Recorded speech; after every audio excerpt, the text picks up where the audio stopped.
নমস্কার বন্ধুরা, রিপাস গার্ডেনে আপনাদের স্বাগত। আজকে আপনাদেরকে দেখাবো যে বাগানিরা কি করে।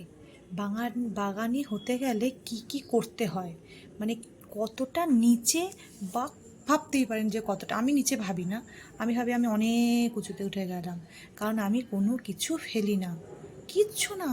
বিয়েবাড়িতে গেলে জলের গ্লাসটা পর্যন্ত ফেলি না।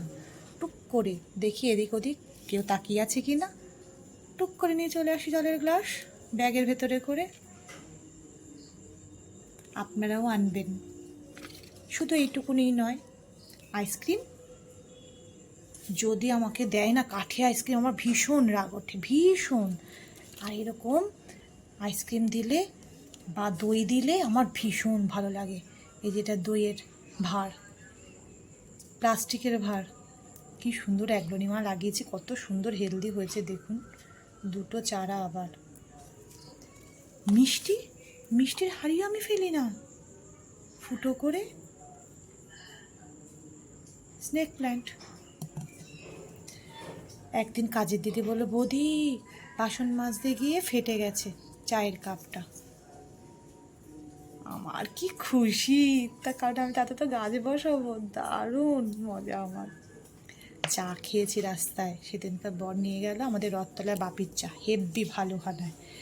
সেখানে চা খেয়ে চায়ের ভাতটা ফেলে দিল আমার বর। আমি বললাম, ভাতটা ফেললে কেন, এটা আমার কাজে লাগবে। এই দেখো চায়ের ভাঁড়, এক ভাঁড় ক্যাকটাস। এখন তো আবার হাঁড়িতে মিষ্টি দেয় না, প্লাস্টিকের কন্টেনারে, সেটাও আমি কিন্তু ফেলি না।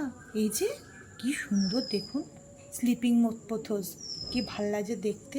এরকম একটা যদি আপনাদের বাড়িতে থাকে ভরা, কি ভালো লাগবে।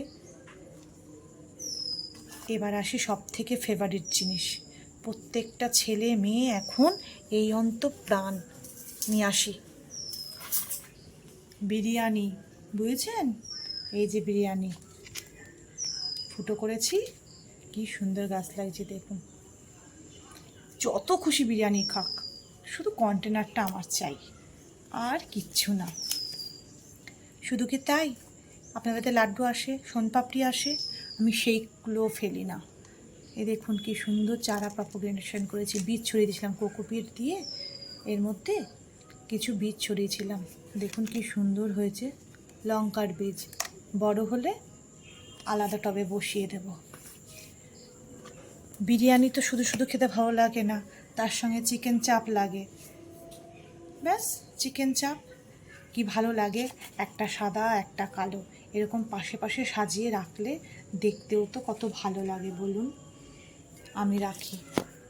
ফ্রিজ এসেছিলো সেদিনকার, পুরনো ফ্রিজটা বদলে একটা নতুন ফ্রিজ নিলাম, সেইখানে অনেক শোলার টুকরো ছিল, সেগুলোকেও ফেলিনি। কেন বলুন তো, এই শোলাগুলোকে এরকমভাবে ছোটো ছোটো টুকরো করব, টুকরো করলে পরে ড্রেনের টবের যে ড্রেনেজ হোলটা রয়েছে, সেই হোলের তলায় দিয়ে দিলে খুব ভালো ড্রেনেজ সিস্টেম হয়। এই দেখুন দিয়েছি শোলার টুকরোগুলো, পচেও না, গলেও না, ড্রেনেজ হোল জাম্পও করে না। আর এটা হচ্ছে খেজুরের কৌটো, তাতেও ফেলিনি, ফুটো করে একটা ফিলো লাগিয়ে দিয়েছি। শুধু তাই নয়, এটা ছোট খেজুরের কৌটো, এটা বড় খেজুরের কৌটো, তাতে জল দিয়ে একটা মনস্টেরা লাগিয়েছি। এই তো গেল খেজুর, অমুক তমুক হ্যান। জলের বোতলের কথাই তো বলা হলো না। এই দেখুন জলের বোতল, এত সুন্দর যদি জলের বোতলে গাছ হয়, তাহলে আমি কেন জলের বোতলটা ফেলে দেবো বলুন তো। এই যে ছোট ছোট আইসক্রিমের পটগুলো তার তলায় দিয়ে রাখি, এতে জল দিই, বাটাম ফিড হয়ে যায়।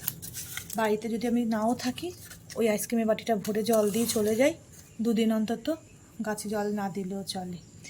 এখানেই থেমে নেই আমি। সেদিনকার পাশের বাড়িতে দেখি নারকেল কাটছে, আমি ডাকলাম, ও বৌদি নারকেলের ছোবড়াগুলো কী করবে গো? বলছে যে ফেলে দেবো, কী আর করবো, এখন তার কেউ ধুনুচে চালায় না, ফেলেই দিতে হয়। বললাম, ফেলো না, আমাকে দিয়ে যাও।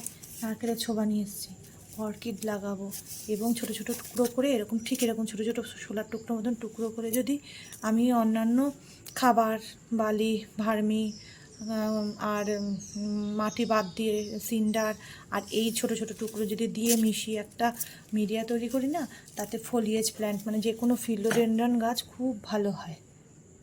আপনারা কে কোনটা এরকমভাবে করেন? বাগানি হতে গেলে কিন্তু এগুলো করতেই হয়। তাতে লোকের বকা খাও বা বাড়ির লোকের বকা খাও, তাতে কিচ্ছু এসে যায় না। আপনারা কে কী করেন আমাকে কিন্তু জানাতে ভুলবেন না। টাটা।